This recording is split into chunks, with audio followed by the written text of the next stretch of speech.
આત્મીય ભાઈઓ બહેનો, ગાયત્રી શક્તિપીઠ સેવા પરિવાર ટ્રસ્ટ સંચાલિત ગાયત્રી શક્તિપીઠ આપ સૌને જણાવતા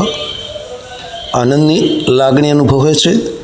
કે આપણા મોરેલ ગામની અંદર ગાયત્રી શક્તિપીઠમાં એક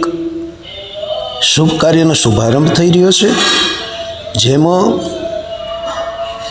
ગામના નિરાધાર, કોઈ પણ જાતનો આધાર ના હોય એમનો આશ્રય બનવાનું એક સ્વપ્ન ગાયત્રી શક્તિપીઠે સેવ્યું હતું, જે પૂર્ણ થવા જઈ રહ્યું છે। તો આપ સૌને નમ્ર વિનંતી છે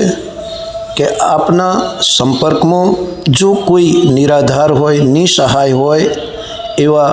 વૃદ્ધોનું ગાયત્રી શક્તિપીઠ ખાતે એપ્રિલ માસમાં વૃદ્ધાશ્રય, મા ભગવતી વૃદ્ધાશ્રય એક